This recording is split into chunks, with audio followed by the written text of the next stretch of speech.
কথিত আছে যে বৃষ্টির প্রত্যেক ফোঁটা শুধু মাটি ভোজায় না, কখনো কখনো পুরো জীবন বদলে দেয়। অর্ধরাত্রির নির্জন রাস্তা, এক নার্সকে রাস্তার ধারে মিলল রক্তে লথপথ এক অজানা ছেলে। সে তাকে বাড়িতে তো নিয়ে এলো, কিন্তু এই সিদ্ধান্ত তার জন্য মানবতার সবচেয়ে বড় পরীক্ষা হয়ে দাঁড়াল। এখন প্রশ্ন এটা যে এই অজানা কি তার জীবনের সবচেয়ে বড় সহায় হবে, নাকি সমাজের তীরের আগুন দুজনকেই চিরকালের জন্য পুড়িয়ে দেবে। গল্পের পুরো সত্যতা জানার জন্য ভিডিওটাকে শেষ পর্যন্ত দেখো এবং কমেন্টে তোমার এবং তোমার শহরের নাম অবশ্যই লিখো। ঢাকা শহরে সেই সন্ধ্যার দৃশ্য কিছু অন্যরকম ছিল। আকাশ থেকে অবিরাম মুষলধারে বৃষ্টি পড়ছিল, রাস্তাগুলো জলে ভরে গিয়েছিল এবং প্রত্যেক গলি, প্রত্যেক মোড় অন্ধকার এবং নীরবতায় ডুবেছিল। হাসপাতাল থেকে তার নাইট ডিউটি শেষ করে তামান্না গাড়ি ফিরছিল। সে পেশায় নার্স ছিল, দিন রাত রোগীদের যত্ন নিত, অন্যদের ক্ষত ভরাত, কিন্তু নিজের হৃদয়ের ক্ষত কাউকে বলতে পারত না। তার মুখে ক্লান্তি স্পষ্ট ঝলক ছিল, কিন্তু অভ্যাস হয়ে গিয়েছিল। স্কুটি চালাতে চালাতে সে ভাবল, আজ আবার বাড়ি পৌঁছে কোন দরজা খুলবে। একাকিত্ব ছাড়া আর কি আছে। বৃষ্টি তীব্র হয়ে উঠল, তখন সে স্কুটিটাকে এক নির্জন রাস্তার ধারে থামাল। তখন তার নজর সামনে পড়ল, রাস্তার বাতির নিচে কেউ পড়েছিল। প্রথমে তামান্নার মনে হল হয়তো কেউ নেশায় ধূত হবে, কিন্তু কাছে গিয়ে দেখল তো তার শ্বাস থেমে গেল। এক যুবক ছেলে, ভেজা, কাপড় ছেঁড়া, মুখ চোট এবং রক্তে মাখা। তার ঠোঁট কাঁপছিল, যেন শেষবার সাহায্য চাইছিল। তামান্নার ভিতরে নার্স জেগে উঠল। সে তাড়াতাড়ি ছাতা তার উপর করে দিল এবং হাত ধরে দেখল। ধড়কন খুব দুর্বল ছিল। সে বুড়বুড় করছিল, বাঁচাও, বাঁচিয়ে নাও আমাকে। তামান্নার মন এক মুহূর্তের জন্য টলমল করল। এই অর্ধরাত্রি, নির্জন রাস্তা এবং সে একা মেয়ে। কোনো অজানা ছেলেকে তুলে বাড়ি নিয়ে যাওয়া কি বুদ্ধিমানের কাজ হবে? যদি কেউ দেখে নেয় তাহলে সমাজ তো না ভেবে না বুঝে আঙুল তুলবে। কিন্তু পরের মুহূর্তে তার হৃদয় বলল, যদি এখনই এখানে মরে যায় তাহলে সে নিজের সাথে লড়াই করছিল, কিন্তু তার পেশা এবং মানবতা জিতে গেল।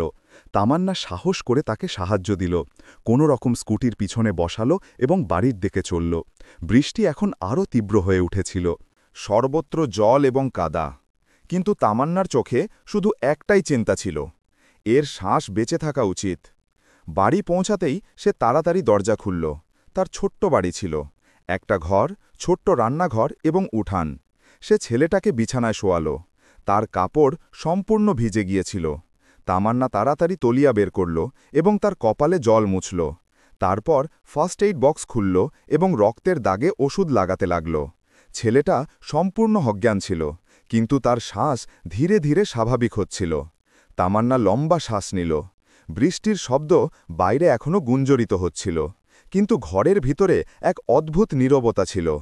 তামান্না বিছানার কাছে বসে ভাবছিল, আমি ঠিক করেছি না ভুল? কাউকে জানলে লোকেরা কি বলবে?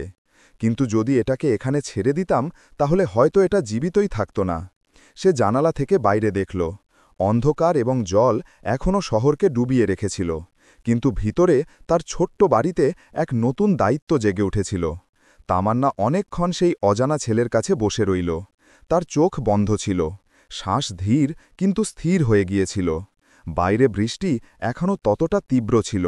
ঘড়িতে নজর পড়ল, রাত প্রায় 2:30 বাজছিল। মহল্লার সব বাড়ি অন্ধকারে ডুবেছিল, কিন্তু তামান্নার ছোট্ট ঘরে অস্থিরতা জেগেছিল। সে কাছে রাখা জলের বোতল তুলল এবং হালকা করে ছেলের ঠোঁট ছোঁয়াল। হালকা হরকত হল, কিন্তু সে তবু অজ্ঞানী রইল। তামান্না ধীরে ধীরে তার ভেজা কাপড় সরালো এবং তলিয়ায় শরীর শুকাল। রক্তের দাগ দেখে তার হৃদয় কেঁপে উঠল। চোটগুলো গভীর ছিল না, কিন্তু যে অবস্থায় সে মিলল তাতে স্পষ্ট লাগছিল যে কেউ খুব খারাপভাবে মারধর করেছিল। নার্স হওয়ার কারণে তামান্নার হাত সিদ্ধ ছিল। সে সতর্কতার সাথে ওষুধ লাগালো, ব্যান্ডেজ বাঁধল এবং তার ওপর তার একটা পুরনো পরিষ্কার চাদর ফেলে দিল। তারপর চেয়ার টেনে বিছানার কাছে বসল, কিন্তু তার ভিতরে প্রশ্নের ঝড় উঠছিল। এই ছেলেটা কে? এত রাত, এত বৃষ্টিতে একা এখানে কিভাবে এলো? এবং যদি কেউ দেখে নেয় যে আমি এটাকে বাড়ি নিয়ে এসেছি, তাহলে মহল্লা ছোট ছিল। লোকেরা এখানে অন্যদের বাড়িতে উকি মারার সুযোগ কখনো ছাড়ে না। একা মেয়ে, ওপরে নার্সের চাকরি, সেভাবেই কথা তৈরি হয়ে থাকে। এখন যদি সকাল পর্যন্ত কেউ এই অজানাকে এখানে দেখে নেয় তাহলে কি হবে? তামান্না মাথা চেপে ধরল। তার মন বলছিল এটাকে কোনো হাসপাতালে নিয়ে যাওয়া উচিত ছিল।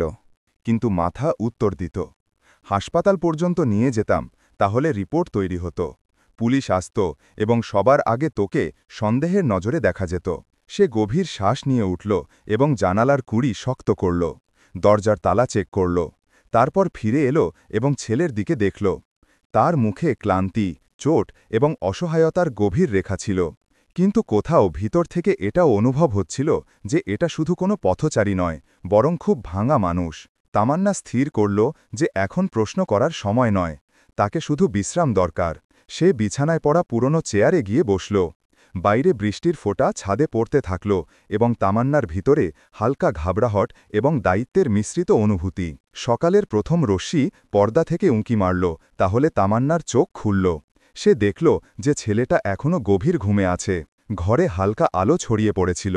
তামান্না তাড়াতাড়ি রান্নাঘরে গিয়ে চা চড়াল এবং ভাবল এখন এটাকে সচেতন হলে প্রশ্ন করবে। আমাকেও উত্তর দিতে হবে যে আমি এটাকে বাড়ি কেন নিয়ে এসেছি। ঘরে ফিরে সে তার কপালে হাত রাখল। জ্বর হালকা ছিল, কিন্তু নামেনি। তখন ছেলেটা কাঁপতে কাঁপতে চোখ খুলল। তামান্নার মুখের দিকে দেখল, তারপর চারিদিকে নজর দৌড়াল। তার চোখে ঘাবড়াহট ছিল। আমি এখানে কিভাবে? সে ধীর ভাঙা আওয়াজে জিজ্ঞাসা করল। তামান্না এক মুহূর্ত চুপ রইল, তারপর শান্ত স্বরে বলল, তুমি রাস্তায় পড়েছিলে, বৃষ্টিতে সম্পূর্ণ আহত। যদি আমি তোমাকে সেখানে ছেড়ে দিতাম তাহলে হয়তো আজ জীবিত থাকতে না। তাই বাড়ি নিয়ে এসেছি। ছেলেটা তাকে ঘুরে দেখছিল। তার চোখে এখনও ভয় এবং অবিশ্বাস ছিল, কিন্তু তামান্নার মুখের সত্যতা তার মনে কিছু স্বস্তি দিল। ঘরের পরিবেশ এখনও ভারী ছিল, কিন্তু তামান্না অনুভব করল এটা তো শুধু শুরু, আসল গল্প তো এখন শুরু হবে। ছেলেটা মাথা তুলতে চেষ্টা করল, কিন্তু শরীরের ক্লান্তি এত গভীর ছিল যে সে আবার বালিশে পড়ে গেল। তামান্না তাড়াতাড়ি তার কাছে এলো এবং বলল, বেশি নড়ো না, তোমাকে বিশ্রাম দরকার। প্রথমে এই জল পান করো। সে গ্লাস সামনে বাড়াল। ছেলের কাঁপা হাতে গ্লাস ধরল, ঠোঁটে লাগালো এবং দু ঘুঁটে সব পান করল। তারপর তার চোখ ভরে এলো। তামান্না চুপচাপ চেয়ারে বসল। তার মনে অনেক প্রশ্ন ছিল, কিন্তু সে নিজেকে থামাল। ধীরে ধীরে ছেলেটা নিজেই বলতে লাগল, আমার নাম আরিফ। সে ধীর আওয়াজে বলল, গতরাতে আমি কিছু বন্ধুর সাথে ছিলাম, যাদের আমি ভাই মনে করতাম। তারাই আমাকে। তার আওয়াজ ভেঙে গেল। তামান্না মনোযোগ দিয়ে শুনছিল। আরিফ গভীর শ্বাস নিল এবং তারপর বলল, তারা আমার থেকে টাকা ধার নিয়েছিল। যখন ফেরত দেওয়ার সময় এলো, তখন আমি তাদের জিজ্ঞাসা করতে গেলাম। উল্টো তারা আমাকে মারতে শুরু করল। বলল, তোর অবস্থা কি যে আমাদের থেকে হিসাব চাইছিস? আমার ফোন, পার্স সব ছিনিয়ে নিল এবং রাস্তায় ফেলে দিল। তার চোখ থেকে অশ্রু বের হল। তামান্না দেখল তো তার হৃদয় কেঁপে উঠল। বন্ধুত্ব যদি শত্রু হয়ে যায় তাহলে মানুষ কোথায় যাবে? সে মনে মনে ভাবতে লাগল। আরিফ কাপড়ের ছেঁড়া হাতা তুলল।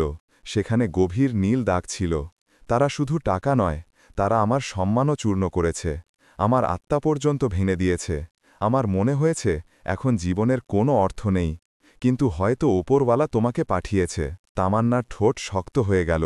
সে বুঝে গেল যে এই ছেলেটা শুধু শারীরিক নয়, মানসিকভাবেও খুব খারাপভাবে ভেঙে গেছে। কিছুক্ষণ দুজনের মধ্যে নীরবতা ছড়িয়ে পড়ল। শুধু বাইরে থেকে আসা ফোঁটার টপ টপ শোনা যাচ্ছিল।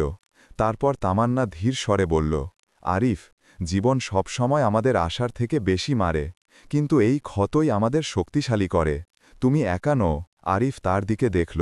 তার চোখে প্রথমবার হালকা নম্রতার সাথে একটা আশাও ঝলকল। কেন? তুমি আমাকে কেন সামলাচ্ছ? তুমি তো আমাকে চেনোই না। তামান্না গভীর শ্বাস নিল এবং বলল, আমি নার্স। আমার চাকরি এটা, পড়ে যাওয়াকে তুলে তোলা, ভাঙাকে জোড়া এবং সবচেয়ে বড় কথা, মানবতা। আরিফ প্রথমবার ঠোঁটে হালকা হাসি আনার চেষ্টা করল, কিন্তু মুখ ক্লান্তিতে ভারী হয়ে গেল এবং সে আবার শুয়ে পড়ল। তামান্না উঠে রান্নাঘরের দিকে চলল। সে ভাবল, এই ছেলেটা শুধু আহত নয়, ভিতর থেকে সম্পূর্ণ খালি হয়ে গেছে। যদি আমি এটাকে এখানে ছেড়ে দিই তাহলে হয়তো এটা আরও ভেঙে যাবে। চা চড়াতে সময় তার কানে আরিফের ভাঙা আওয়াজ এখনও গুঞ্জরিত হচ্ছিল, আমার এই দুনিয়ায় কেউ নেই। তামান্নার হৃদয় কষ্ট পেল। তাকে হঠাৎ নিজের একাকিত্ব মনে পড়ল। মা বাবা এখন নেই, আত্মীয়রা দূরে থাকে। হাসপাতাল এবং এই ছোট্ট বাড়ি তার দুনিয়া ছিল। হয়তো এই কারণে সে আরিফের দুঃখকে এত গভীরভাবে অনুভব করতে পারছিল। ঘরে ফিরে সে ট্রে চা রাখল। আরিফ অর্ধমুদ্রিত চোখে তার দিকে দেখছিল। তামান্না কাপ তার সামনে রাখল এবং হালকা হাসির সাথে বলল, চলো এখন ধীরে ধীরে ঠিক হওয়া শুরু করো। এই চা হয়তো তোমার ভাঙা মনে কিছু সাহায্য দেবে। আরিফ কাপ ধরল। তার কাপা হাতের মধ্যে থেকে উঠা ধোঁয়া যেন দুজনের মধ্যে প্রথমবার বিশ্বাসের উষ্ণতা ছড়াচ্ছিল। সকালের আলো এখন পুরো ঘরে ছড়িয়ে পড়েছিল। বাইরে কাদায় ভেজা গলিতে বাচ্চারা খেলছিল এবং কোথাও কোথাও লোকেরা তাদের ছাদ থেকে জয় ঝাড়ছিল। কিন্তু তামান্নার ছোট্ট বাড়িতে এখনও একটা অন্যরকম নীরবতা ছড়িয়েছিল। তামান্না চায়ের কাপ সামনে রেখে চুপচাপ চেয়ারে বসে রইল। আরিফ কাপ দুই হাতে ভরে ধীরে ধীরে চায়ের চুমুক নিচ্ছিল। তার চোখে এখনও ক্লান্তি এবং ভয়ের ঝলক ছিল, কিন্তু সেই ভয়ের পিছনে কোথাও একটা অকথিত বিশ্বাসও উঠতে লাগল। তুমি আমার জান বাঁচিয়েছ, আরিফ ধীরে বলল। তামান্না তার দিকে দেখল। আমি সেটাই করেছি যা প্রত্যেক মানুষের করা উচিত। আমি নার্স, লোকদের ঠিক করা আমার কাজ। বাস, আরিফের মুখে একটা তিক্ত হাসি ভেসে উঠল। মানুষ মানুষকে বাঁচায়, এখন এটা কোথায় হয়? লোকেরা তো আহত দেখে তামাশা বানিয়ে নেয়। তুমি আমাকে অজানা মনে করে বাড়ি নিয়ে এসেছ, তুমি ভয় পাওনি? তামান্না একটা গভীর শ্বাস নিল। ভয় তো লেগেছিল। একা মেয়ে এবং বাড়িতে এক অজানা ছেলে, সমাজ আঙুল তোলে। কিন্তু যদি সেই সময় তোমাকে সেখানে ছেড়ে দিতাম, তাহলে হয়তো আজ আমি নিজের চোখ বন্ধ করে শান্তিতে ঘুমাতে পারতাম না। আরিফ চুপ হয়ে গেল। সে কাপ টেবিলে রাখল এবং ধীরে বলল, আমি অনেক লোককে নিজের মনে করেছি, কিন্তু সবাই ধোঁকা দিয়েছে। গত রাতে তো মনে হয়েছে যেন জীবন শেষ হয়ে গেছে, কিন্তু আজ তোমাকে দেখে মনে হয় হয়তো এখনও সব শেষ হয়নি। তামান্নের চোখে হালকা নম্রতা এলো। সে অনুভব করল যে এই ছেলেটা শুধু শরীর থেকে নয়, আত্মা থেকে আহত। সে ধীরে বলল, আরিফ, বিশ্বাস করা সবচেয়ে কঠিন কাজ, কিন্তু যদি তুমি চাও তাহলে আমার কথা মেনে নিতে পারো। জীবন যতটা চোট দেয় ততটাই শক্তিশালীও করে। বাস কোনো একটা মানুষের ওপর বিশ্বাস করে নাও, হয়তো তাহলে দুনিয়া এত ভয়ঙ্কর লাগবে না। আরিফ তার দিকে দেখল। তার চোখে কিছু বদলাচ্ছিল, ভয়ের জায়গায় একটা হালকা স্বস্তি। সে মাথা ঝুঁকিয়ে বলল, হয়তো প্রথমবার আমার মনে হচ্ছে যে কেউ আমার কথা শুনছে, আমাকে বিচার না করে। কিছুক্ষণ দুজনে চুপ রইল। নীরবতা ভারী ছিল, কিন্তু অদ্ভুত নয়, যেন ঘরের বাতাসে এখন শুকুনের একটা পাতলা স্তর জমে গিয়েছিল। তামান্না উঠল এবং বলল, তুমি বিশ্রাম করো, আমি কিছুক্ষণ হাসপাতাল যাব, তারপর ফিরে আসব। দরজা ভিতর থেকে বন্ধ করে নিও, যতক্ষণ তুমি ঠিক না হও কোথাও যেও না। আরিফ অবাক হয়ে তার দিকে দেখল। তুমি আমার ওপর এত বিশ্বাস করছো? তামান্না হালকা হেসে বলল, হয়তো কখনো অজানাদের ওপর বিশ্বাস করা নিজের লোকদের থেকে বেশি সহজ হয়। আরিফ সেই বাক্যে অনেকক্ষণ ভাবতে রইল। তার চোখে প্রথমবার হালকা চমক ফিরল, যেন হৃদয় বলছে, হয়তো এই মেয়েটা সত্যিই আমাকে আবার জীবিত হতে শেখাতে পারে। তামান্না দরজা বন্ধ করে বাইরে বেরিয়ে গেল। ঘরে এখন আরিফ একা ছিল, কিন্তু তার হৃদয়ে প্রথমবার একাকিত্ব ততটা ভারী লাগছিল না। হয়তো এটাই সেই মুহূর্ত যখন ভাঙা হৃদয় এবং সাহায্যের খোঁজে ভটকা আত্মার মধ্যে প্রথম ডোর বাঁধা হল, বিশ্বাসের ডোর। তামান্না সেই দিন হাসপাতালে তার ডিউটি নিভিয়ে যখন বাড়ি ফিরল, তখন ক্লান্ত ছিল, কিন্তু মনে একটা অদ্ভুত সুকুন ছিল। তাকে জানা ছিল যে বাড়ি পৌঁছাতেই দরজা খুললে কেউ তার অপেক্ষা করছে। এই অনুভূতি তার জন্য নতুন ছিল, কারণ এখন পর্যন্ত তার বাড়ি সবসময় খালি এবং নীরব ছিল। দরজা খুলল তো দেখল আরিফ চেয়ারে বসে আছে। কাপড় তার পরিষ্কার ছিল, চুল এখনও ছড়ানো, কিন্তু মুখে আগের মতো ঘাবড়াহট নেই। সে তামান্নার দিকে দেখল এবং হালকা হেসে উঠল। তামান্নার ঠোঁটে অনিচ্ছায় হাসি এলো। আজ তোমাকে দেখে মনে হয়েছে যেন সত্যিই কোনো নিজের বাড়ি ফিরছি। তামান্না ভাবল, কিন্তু বলতে পারল না। দুজনে একসাথে খাবার খেল। আরিফ ধীরে ধীরে রান্নাঘরে সাহায্য করতে শুরু করল। তামান্নাকে ভালো লাগল, যেন তার একাকিত্বের দেওয়ালে এখন ফাটল পড়ছে। কিন্তু বাইরের দুনিয়া কতটা সহজ কোথায় ছিল। মহল্লায় ধীরে ধীরে ফুসফুসাহট শুরু হয়ে গেল। তামান্না বাড়িতে কোনো ছেলেকে রাখছে, নার্সের চাকরি আছে, রাত দিন আসা যাওয়া, জানি না কে সে। একদিন যখন তামান্না হাসপাতাল যাচ্ছিল, তখন পাড়ার এক মহিলা সামনে থেকে থামিয়ে বলল, মেয়ে, এটা ভালো লাগে না, লোকেরা কথা বানাচ্ছে, রাতে বাড়িতে পুরুষ রাখবে তো মহল্লার নাম খারাপ হবে। তামান্নার মুখ লাল হয়ে গেল। সে কিছু উত্তর দিল না। বাস দ্রুত পায়ে এগিয়ে গেল, কিন্তু তার হৃদয় ভিতর থেকে কাঁপল। এটাই তো ভয় ছিল আমার, সমাজকে সত্যতার থেকে বেশি তামাশা দরকার। সন্ধ্যায় বাড়ি ফিরল তো আরিফ তার উদাসীনতা দেখে নিল। সে ধীরে জিজ্ঞাসা করল, কি হয়েছে, তুমি এত চুপ কেন? তামান্না প্রথমে টালতে চাইল, কিন্তু তারপর বলল, লোকেরা প্রশ্ন করছে, তাদের মনে হয় যে আমি ভুল করেছি। তোমাকে বাড়ি নিয়ে এসে। আরিফের চোখ ঝুঁকে গেল, তার মুখ অপরাধবোধে ভরে গেল। আমি তোমার জন্য বোঝা হয়ে গেছি, কাল সকালেই চলে যাব। তামান্নার হৃদয় যেন কেউ মুষ্টিতে চেপে ধরেছে। সে তাড়াতাড়ি বলল, না আরিফ, এমন বলো না। যদি তুমি চলে যাও তো এরা জিতে যাবে। আমি জানি যে আমি কিছু ভুল করিনি, কিন্তু হ্যাঁ, এই পথ সহজ নয়। আরিফ তার চোখে দেখল, সেখানে ভয় ছিল না, শুধু সত্যতা ছিল। কিন্তু তামান্না তোমাকে বদনাম করবে, তোমার জন্যই ভালো যে আমি চলে যাই। তামান্না দৃঢ় স্বরে বলল, যদি আমার বাড়িতে তোমার থাকা ভুল হয় তো আমি এটাকে ঠিক করার উপায় খুঁজব, কিন্তু তোমাকে আবার একা ছেড়ে দিই না আরিফ, এটা আমি করতে পারবো না। ঘরে গভীর নীরবতা ছড়িয়ে পড়ল। বাইরে থেকে আসা বাচ্চাদের হাসি এবং মহল্লার চলাচল সেই নীরবতাকে আরও গভীর করছিল। তামান্না বুঝে গেল, এখন এই গল্প শুধু মানবতার নয়, এখন এটা তার সম্মান এবং আরিফের সম্মান দুটোর লড়াই হয়ে গেছে। সেই রাতে মহল্লার কথাগুলো তামান্নার মনে হাতুড়ির মতো বাজতে থাকল। কিন্তু যখন সে ঘরে দেখল যে আরিফ চুপচাপ কোণে বসে আছে, চোখে অপরাধ বোধ ছং ঠোঁটে নীরবতা, তো তার ভিতরে একটা অন্যরকম জিদ জেগে উঠল। সকাল হতেই তামান্না সিদ্ধান্ত নিল যে এখন তাকে আরিফকে শুধু অতিথির মতো নয়, বরং মানুষের মতো জীবিত হওয়ার সাহস দিতে হবে। চলো নাস্তায় আমার সাহায্য করো, সে হেসে বলল। আরিফ চমকে তার দিতে দেখল। আমি কিন্তু কিন্তু কিন্তু কিছু নয়, এখানে থাকছ তো তোমারও অধিকার আছে এবং দায়িত্বও। প্রথমবার আরিফ ঝিঝক ছাড়া রান্নাঘরে পা রাখল। সে সবজি কাটল, জল রাখল এবং ধীরে ধীরে পরিবেশ হালকা হয়ে উঠল। তামান্নাকে ভালো লাগল। ঘর যা এখন পর্যন্ত একাকিত্বে ভরা ছিল, এখন তাতে কারো উপস্থিতির অনুভূতি ছিল। ধীরে ধীরে দুজনের দিনচর্যা তৈরি হয়ে উঠল।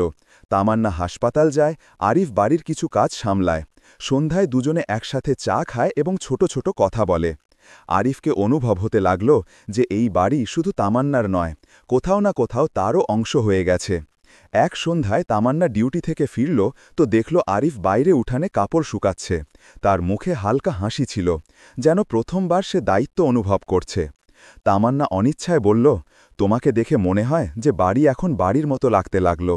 আরিফ তার দিকে দেখল এবং বলল, তামান্না, তোমাকে জানো যেদিন সেই লোকেরা আমাকে মারল, সেই দিন আমি জীবিত হওয়ার আশা ছেড়ে দিয়েছিলাম। কিন্তু তোমাকে দেখে মনে হয়েছে যে হয়তো আমি আবার মানুষ। শুধু বোঝা নয়, তামান্নার হৃদয় গলে গেল।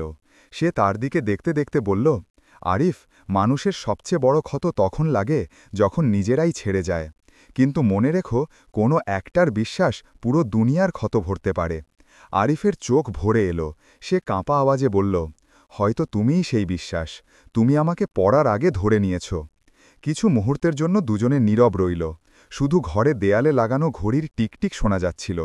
কিন্তু সেই নীরবতায় অনেক কিছু বলা হয়ে গিয়েছিল। ধীরে ধীরে আরিফ তার ক্ষত ভরাতে শুরু করল, শুধু শরীরের নয়, হৃদয়েরও।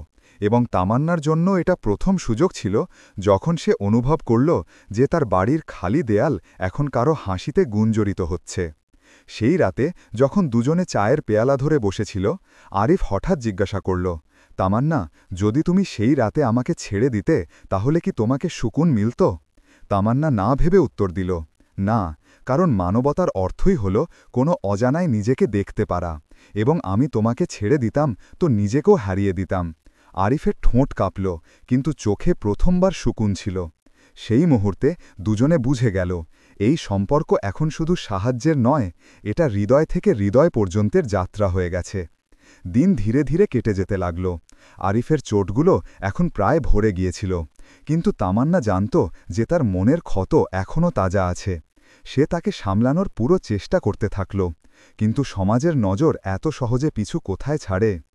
এক সন্ধ্যায় যখন তামান্না হাসপাতাল থেকে ফিরল তো দেখল যে বাড়ির বাইরে কিছু লোক দাঁড়িয়ে আছে। পাড়ার লোক এবং দু-তিনটে মহিলা, তারা নিজেদের মধ্যে কথা বলছিল। এবং যেই তামান্না পৌঁছালো তাদের আওয়াজ আরও উঁচু হয়ে গেল, তামান্না, আমাদের তো তোমার থেকে এমন আশা ছিল না। এক পাড়ার মহিলা বলল, তোমার বাড়িতে পুরুষ থাকছে, লোকেরা কথা বানাচ্ছে, আমাদের গলির নাম খারাপ হচ্ছে। তামান্না গভীর শ্বাস নিল এবং কিছু বলতে যাচ্ছিল যে তখন দরজা খুলল এবং আরিফ বাইরে এলো। সেসব শুনে নিয়েছিল। তার মুখ লজ্জা এবং অপরাধবোধে ঝুঁকে গেল। তামান্না, আমি এখানে আর থাকব না, তোমার সম্মানে প্রশ্ন উঠছে, আমি চলে যাব। সে ধীর আওয়াজে বলল। তামান্নার হৃদয় যেন চোট লাগল। আরিফ, তুমি যাবে তো? এদের কথা সত্যি হয়ে যাবে, এবং আমি জানি আমি কিছু ভুল করিনি, কিন্তু যদি আমি চুপ থাকি তো সবসময় এরা আমাকে দোষ দিতে থাকবে। পাড়ার মহিলারা এখনও দাঁড়িয়েছিল, ঘুরে দেখছিল। তামান্না তাদের দিকে দেখল এবং দৃঢ় স্বরে বলল, যদি আমার বাড়িতে আরিফের থাকা ভুল হয় তো আমি এটাকে ঠিক করে নেব, এবং সেই ঠিক পথ হল বিবাহ। সবাই চমকে গেল। আরিফও তামান্নার দিকে দেখল, তার চোখে অবাক এবং প্রশ্ন ছিল। তামান্না, তুমি সত্যি বলছ? কিন্তু এটা সব মজবুরিতে কেন? তামান্না তার দিকে সোজা দেখল। এটা মজবুরি নয় আরিফ, এটা সিদ্ধান্ত। যখন আমি তোমাকে সেই রাস্তা থেকে তুলেছিলাম তখন এটা আমার দায়িত্ব হয়ে গিয়েছিল। এখন এটা শুধু দায়িত্ব নয়, বিশ্বাস, এবং এই বিশ্বাসকে নাম দেওয়ার একটাই পথ। পাড়ার লোকেরা বড় বড় করে সেখান থেকে চলে গেল, কিন্তু আরিফ সেখানে দাঁড়িয়ে রইল, যেন তার পায়ের তলায় মাটি সরে গেছে। তামান্না ভিতরে গেল, জলের গ্লাস নিয়ে তার সামনে রাখল এবং শান্ত স্বরে বলল, ভেবে নাও, আমি কারোর ওপর বোঝা হতে চাই না, এবং তোমাকেও বোঝা বানাতে চাই না।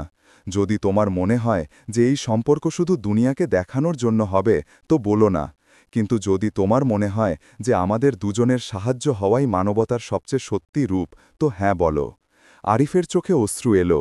সে কাপা আওয়াজে বলল, তামান্না, আমি কখনো ভাবিনি যে কেউ আমাকে এই অবস্থায় নিজর করে নেবে। যদি তোমার বিশ্বাস থাকে তো আমিও হ্যাঁ বলছি, কিন্তু প্রতিশ্রুতি করছি এখন কখনো তোমাকে একা অনুভব করতে দেব না। সেই ঘরে কিছুক্ষণ নীরবতা ছায়া হয়ে রইল।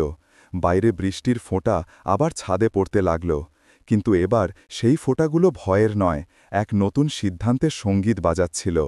পরের দিনই তামান্না তার ছোট বোনকে ফোন করল এবং সবকিছু স্পষ্ট করে বলল। বোন প্রথমে অবাক হল, কিন্তু যখন সে তামান্নার আওয়াজে দৃঢ়তা এবং আরিফের সম্পর্কে আপনত্ব শুনল তো সে সাথ দেওয়ার প্রতিশ্রুতি করল। সন্ধ্যা হতেই বাড়িতে কিছু কাছের লোক জড়ো হল। তামান্নার বোন, তার স্বামী এবং ২-৩টা বিশ্বাসী পাড়ার লোক। কোনো ধুমধাম নেই, কোনো শোরগোল নেই, বাস একটা ছোট ঘর, একটা দীপকের শিখা এবং মানবতায় ভরা কিছু নূখ।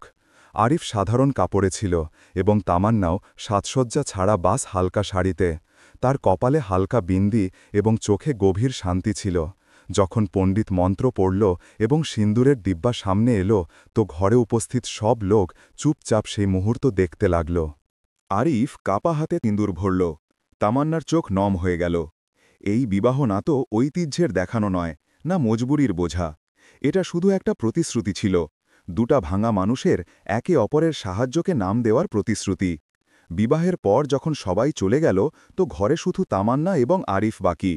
আরিফ চুপচাপ বলল, তামান্না, আমাকে এখনও মনে হয় যে এটা সব তোমার মজবুরি ছিল।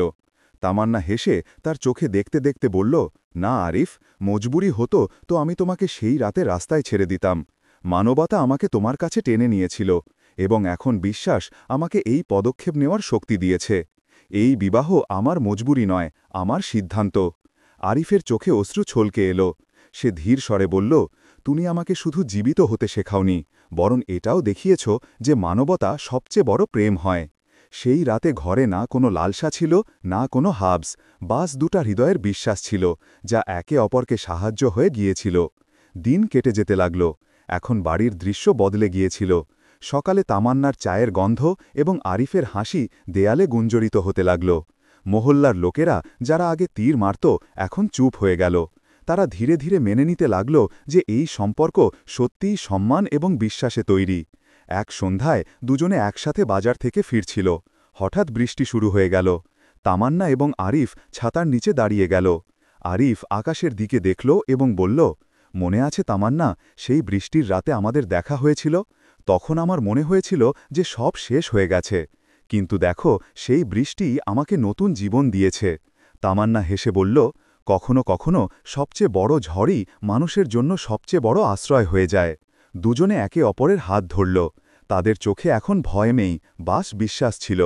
গল্পের শেষ সেখানেই হল যেখান থেকে এটা জন্ম নিয়েছিল, বৃষ্টির রাত। কিন্তু এবার ফোঁটাগুলো কোনো ভাঙা হৃদয়ের অশ্রু নয়, বরং নতুন প্রেমের আশীর্বাদ হয়ে বর্ষিত হচ্ছিল। এবং লোকেরা বলতে শুরু করল, এই সম্পর্ক ঘটনাচক্রে নয়, মানবতা থেকে শুরু হয়েছিল, এবং সেই মানবতাই এখন এদের সবচেয়ে সত্যি প্রেম হয়ে গেছে। যদি এই গল্প তোমার হৃদয়কে ছুঁয়ে থাকে তো আমাদের লাইক করো, সাবস্ক্রাইব করো এবং এই ভিডিওটাকে তোমার বন্ধু এবং পরিবারের সাথে অবশ্যই শেয়ার করো। এবং হ্যাঁ, কমেন্টে তোমার এবং তোমার শহরের নাম অবশ্যই লিখো, যাতে আমরা জানতে পারি যে আমাদের গল্পগুলো দেশের কোন কোন কোণে পৌঁছাচ্ছে। তোমার প্রত্যেক শব্দ আমাদের পরের গল্পকে আরও ভালো করে। আবার মিলব এক নতুন হৃদয় ছোঁয়া গল্পের সাথে। ততক্ষণ খুশি থেকো, স্বাস্থ্যবান থেকো এবং তোমার মা বাবাকে সময় দিও।